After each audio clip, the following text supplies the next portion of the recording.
Yo, what's going on, fellas? It's your main man, Six Paths Jungo, back again with another reaction video.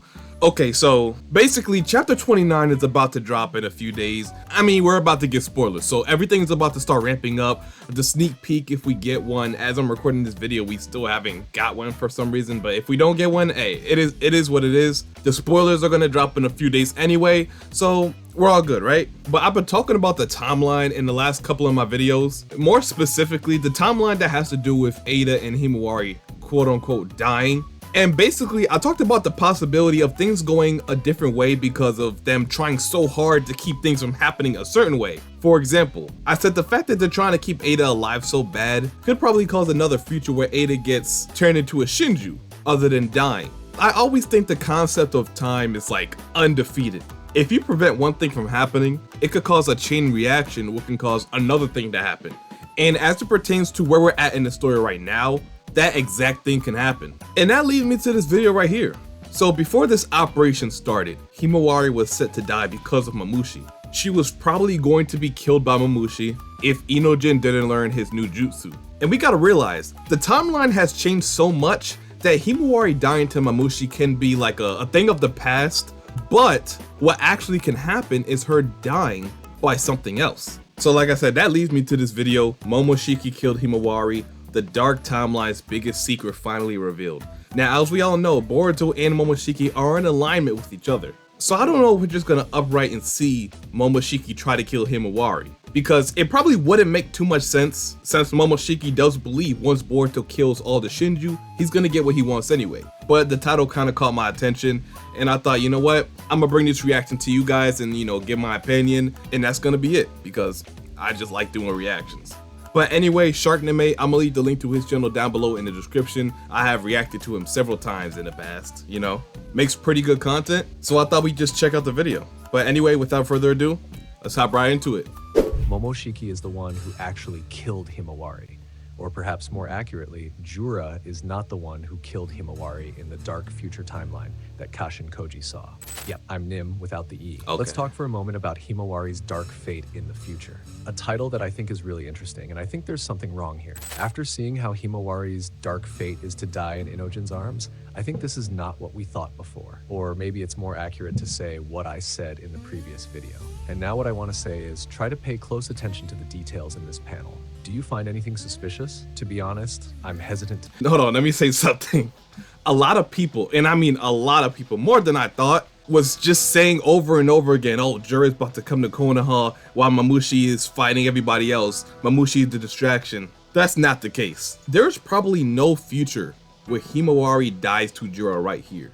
And I don't understand why a lot of people have been saying that. The reason why Himawari is dead right here is not because of Jura. Himawari died in Konoha. And Kashin Koji has stated multiple times, that if the fighting is occurring in Konoha, Jura will take no action. As long as Boruto and Himawari remain in the village and all the fighting remains in Konoha, there's no way he pulls up, because he just values Konoha's culture too much. He doesn't want to go around destroying buildings, killing innocent people, and he knows if he has to fight Boruto and Himawari, even though he is stronger than him, yes, and he'll probably win that fight, it's not going to come without cost. Some buildings are going to be destroyed, especially when Himawari taps into her Nine-Tails power. They're just launching Biju bombs at each other just casually. I mean, you guys get the point.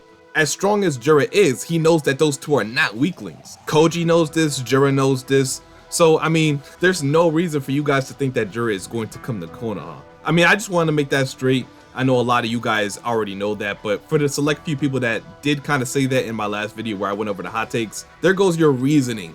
But after looking at various perspectives and considering several panels between Jura and Himawari, there is a clue or hint that it wasn't Jura who killed Himawari. In other words, there are at least 3 characters who have the potential to kill Himawari. Okay. First, let's start with Jura. I think I want to provide evidence that is relevant enough to prove that Jura did not kill Himawari. Okay, he's probably going to say the same thing. We must remember and consider Jura's attitude, especially his decisions throughout the chapter. In other words, as the story continues to develop, over time there is a pattern that I think makes quite a lot of sense if Jura is trying to develop his way of thinking.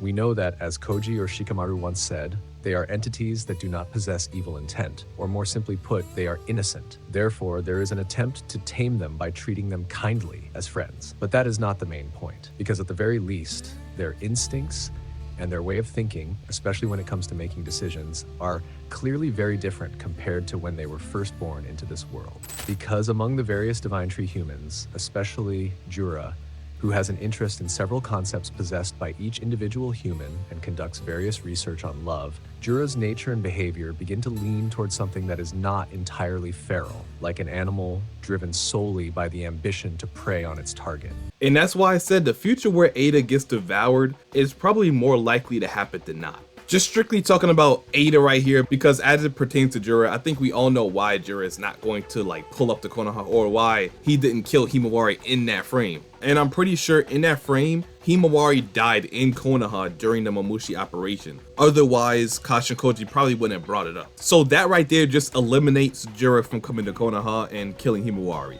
But thinking deeper, the reason the timeline has changed, or the reason the timeline is going to change a lot, is because in nearly all the futures, right, if it gets to the point where Mamushi makes it to Ada and he has to fight Damon, because as you guys know it, Damon is Ada's last line of defense. I feel like he's going to stay attached to Ada's hip. I mean, I guess that's a pretty strong last line of defense, right? But think about how Kashin Koji is moving when it comes to Mamushi going after Ada. It's a more serious undertone, and he did a lot of preparation in order for this operation to be successful. But why do that if Damon could just no-diff him, right? If Damon is as strong as we think he is, and Kashin Koji knows of Damon's existence, he knows how strong he is. So if there is anybody that knows if Damon is capable of just destroying Mamushi, I mean, it would be Kashin Koji. He's seen multiple futures, he's seen the timeline. If in most of the timelines, Mamushi just gets defeated by Damon, he would just say, you know what? We're actually gonna lure him in so Damon can dispose of him.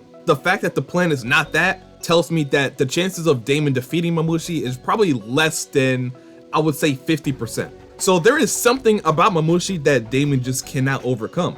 Because right there, he's telling me that in most futures, when Mamushi gets closer to Ada, Damon probably loses that fight. He probably loses. And what Sharkname just said, the Shinju are animals, solely driven on an instinct to devour their target. And I've been seeing it for months. Even before this fight began to like gather up more hype. I said, if that's true for the Shinju, like, they can cause Damon some problems more times than not. So if this instinct thing becomes a way or a possible way for the Shinju to negate Damon's Shinjutsu, then the future where Ada and Himawari dies becomes way more likely to happen. So what probably has to happen in order for Ada and Himawari to stay 100% safe is them killing Mamushi before he even reaches Ada. And for that to happen, they're gonna probably have to create their own timeline or create their own future, not just lean towards a future that already exists. You know, so for example, Kashin Koji and Boruto can't just sit back and let things play out like they did when Sarada awoke in her Mangekyo Sharingan. You know, Yodo had to die, things had to happen in order for that future to happen. No, they're gonna physically have to step in, like when Boruto saved Konohamaru from Matsuri. And basically, them doing that is gonna raise the chances of Himawari surviving. Jura wants to try to understand things more deeply, because once again, when Jura first searched for Naruto in Konoha, his instincts suddenly and spontaneously led him to Himawari. And all of that was triggered by a bond or something that could detect, or perhaps more accurately, sense that Kurama was inside Hima's body. In fact, Kurama himself did not expect that Jura could sense his presence inside Hima's body. And we also know that, for the first time, Jura managed to capture Hima, as you can see. At this point, do you think this was some kind of attempt by Jura to devour her?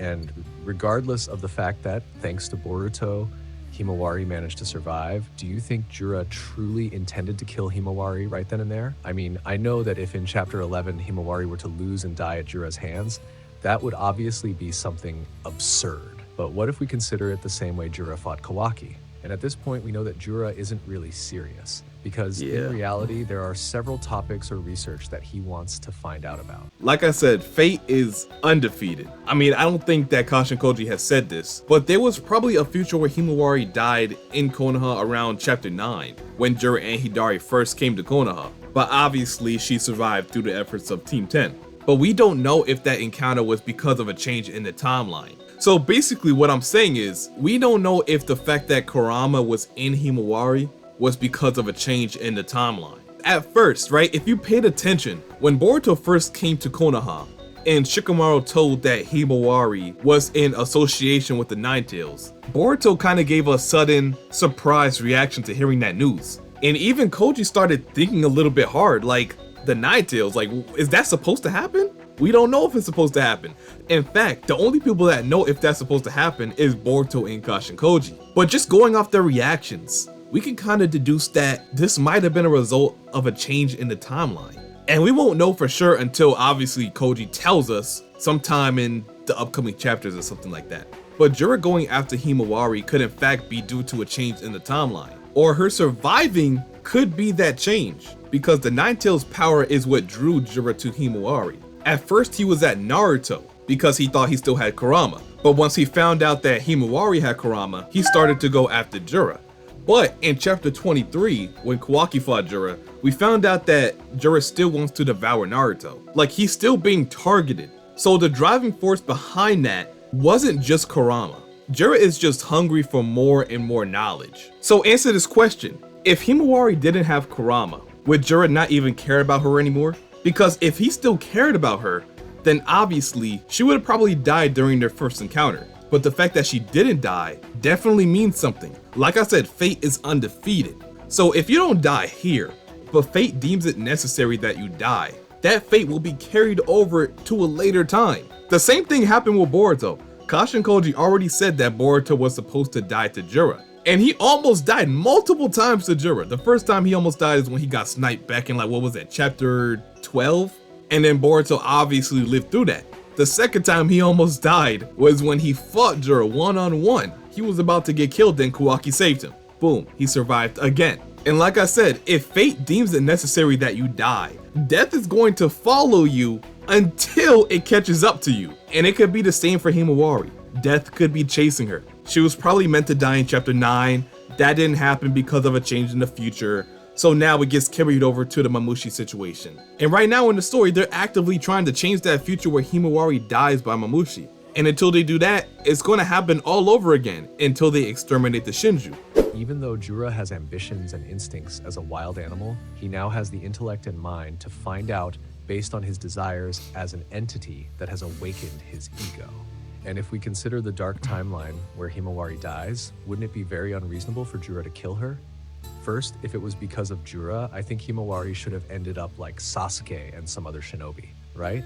But look, she died in Inojin's arms. I mean, shouldn't Himawari have died after her chakra was absorbed by the roots of the Shinju tree or devoured by Jura? And if that were the case, wouldn't it be impossible? Because if Himawari was trapped in the Shinju tree like Sasuke and the others, wouldn't it be impossible for the tree to be destroyed? Yeah. Moreover, if the fact is that chakra and the like have manifested into Togodama, I think they wouldn't do something as foolish as destroying the tree where Himawari is trapped. Like I said, you know what I mean? Kurama Because one thing definitely is certain, saved her. That is the only thing Jura has to do to obtain answers and so on, as Jura himself stated in the midst of the battle in the wind against Kawaki. By targeting Naruto or Hima, Jura will get the answers to his deepest desires. Second, after seeing how different Jura has been lately and what his goals are, I don't think he would kill Himawari. Instead, he wants to talk and find out a lot of things based on his inner desires. Or maybe more accurately, if there was a chance for Jura to meet Himawari without a fight, maybe one of the things Jura would do is have a conversation with Hima or even Kurama. Even though this may sound ridiculous, the fact is that this is exactly what Jura wanted in the midst of his fight against Boruto and Kawaki. In other words, the more Jura comes to understand things, engaging in dialogue becomes far more interesting. Yeah, you know what I mean, right? So, with that evidence, along with the absence of any indication that Himawari was trapped inside a tree like Sasuke and the others, I suspect that this was not caused by Jura. So who is it really? Is it Code or even Momoshiki? To be honest, I suspect that it was Code or even Momoshiki. Actually, before I even say it was Momoshiki, I'd rather say it was Code, because I just can't wrap my head around the fact that it could be Momoshiki. Well, actually I could, but the fact that Koji said it was supposed to happen during his operation, I don't think it was Momoshiki. Now, if this was supposed to happen before Boruto and Momoshiki made that agreement, then sure, I mean, you know, Momoshiki could probably get out, take over Boruto's body, try to break Boruto's spirit and his will to live by killing those he loves the most. I mean, yeah, if that was a plan by Momoshiki, I could see that happening. But the fact that Koji has definitely explained to us that this scene right here where Inojin is hugging Himawari happened in Konoha, probably after a couple chapters, then I can confidently say it was not Momoshiki that did this. Now, your only two options is Mamushi and Code. That's what I believe. Obviously, I explained why it could be Mamushi. She's gonna fight him in the village somehow. And if she gets caught off guard or gets overpowered by Mamushi, then that's probably it. I showed you guys time and time again, Mamushi is not to be messed with. He's one of the strongest Shinju. Physically, the only person who fought Mamushi is what? Boruto, right? And every time that Boruto fought Mamushi, we could see the strain in Boruto's eyes. He is physically being overpowered. He's enough to push Boruto to use his karma. So we already know Mamushi is not weak whatsoever. So it is possible that he can, you know, catch Himawari off guard or even overpower her slightly to the point where she would get defeated. First, and what we need to know, you should still remember what Code's greatest ambition is. In short, after he completely lost hope because he kept losing to Damon even though his limiter had been removed, Code made a plan where he would break Jubi's chakra with his black rod. At this point, his greatest ambition was to take revenge on Kawaki, Boruto, Naruto, or even Konoha. And we know that one of the reasons Code wanted to take revenge on Naruto or even Konoha was triggered by the death of Ishiki Otsutsuki's soul. In other words, as a very loyal servant, Code had a desire to become strong and take revenge on several people. Code even said that he wanted to kill the people most precious to Boruto. So in other words, it's not impossible that the one who killed Himawari was Code as a form of revenge for what Boruto or even Naruto did in the past. But even thinking about that, like, it's definitely bigger than that because Code not only wants revenge, sure, but when it comes to the chakra fruit, none of that matters. I believe Code is actually going to pull up to Konoha in these upcoming chapters because of what Jura told him. He said if you can kill Boruto or his accomplice, which we know is Kashin Koji, then he'll give him the chakra fruit. And above all else, Code is about his goal. He wants that chakra fruit. So what more perfect time to invade Konoha than now, when Boruto and everyone else is distracted with Mamushi. And you guys already know that Code is somewhere in the shadows, just lurking, gathering information. He probably snuck a claw mark onto somebody or something. Like, he's definitely listening in and just waiting until the right time to strike. Strike at Boruto while he's weak, maybe go at Kashin Koji and Inojin, anything. All I know is that he's not going to do it while there's nothing going on, because then all the attention will be on him. And as we know, Code can't really defeat a lot of people right now. There's a lot of characters in Boruto that is stronger than Code right now, I'm not gonna lie. So it probably wouldn't be smart for him to just come out and say, you know what? What's up? Fight me. So a more stealthy plan probably is in play for Code. And if that is invading Konoha or whatever, he could possibly run into Himawari and then activate that little fight. But if you was to ask me if I think that's the reason that Himawari died, I don't think Code just came out and just killed Himawari for revenge or anything. I'm pretty adamant on believing it was Mamushi who did that. Like I said, it probably doesn't make as much sense for Momoshiki to do it. It doesn't make sense for Code to do it. And it definitely doesn't make sense for Jura to do it. So I think the one person you could probably look at and be like, yeah, he did it, is Mamushi. And I mean, once upon a time, all these characters, all three of the characters I just named, at one point had a very valid case to just pull up and kill Himawari. But as time changes in manga, the narrative always changes. So right now, does it make sense narrative-wise for any of those three to go after Himawari right now? I'd probably say no. Jura doesn't want to fight in Konoha. Code is more focused on his goal of killing Boruto and Kashin Koji to get the chakra fruit from Jura. So he's focused on his mission, not so much on revenge for right now. And Momoshiki, he knows he's going to get Boruto's body. So right now it doesn't make sense for him to do it because Boruto can just be like, you know what, the deal's off. The deal's off, you're not getting my body, boom. And he doesn't know if Himawari's death would even make Boruto want to give up his body. So why would he do that? Then there's Momoshiki. For some reason, I actually suspect that Momoshiki is the real killer. Regardless of the outcome of the deal between Momoshiki and Boruto, we must understand that Momoshiki is a cunning creature. Like Code, Momoshiki has ambitions to take revenge on Naruto. In addition, we must remember that Yeah. Momoshiki is also very ambitious to collect the chakra on Earth, including Kurama's chakra. So once again, regardless of the scenario that will unfold between Momoshiki and Boruto after their deal, at its core, as a cunning and devious being, nothing is impossible for Momoshiki himself, right? But if I had to choose, I think the one most likely to kill Hima in this timeline is Momoshiki. Yeah, if Momoshiki gets Boruto's body, everybody's in danger. All his friends and everything. You know, he is a cunning creature. But that vision specifically was for this operation. That means Himawari died within the next 5 or so chapters. And narrative-wise, it just doesn't make sense for Momoshiki to go after Himawari in that time frame, because the deal is not going to be concluded. Now, if Himawari lives through this encounter right here, then like I said earlier, that death will follow her into the future. And could we run into a situation where Momoshiki takes over Boruto's body and tries to kill Himawari out of just pure hatred and spite? Yes. But as of right now, I don't see that being a possibility as of why Himawari has died in this vision right here. So yeah, that will probably end off this video. Pretty good theory by Sharkname. But when it comes to that vision he's talking about specifically, that's not supposed to happen anytime else other than right now in Konoha while they're fighting Mamushi. And if it doesn't happen to her when they're fighting Mamushi, then it's not going to happen at all. So anyway, let me know what you guys think in the comment section. Did I hit it on the nail? Did I miss some key points in my explanation? Let me know all that good stuff down below. So anyway, Sharkname, I'm gonna leave the link to his channel down below in the description. Make sure you guys go check him out. And if you guys enjoyed this video and want to see more like this in the near future, go ahead and like the video, comment, subscribe, and turn on those post notifications so you get notified whenever I upload or go live for chapter spoilers. And until my next one, I'm gonna see ya boys and girls later, and I'm out. Peace.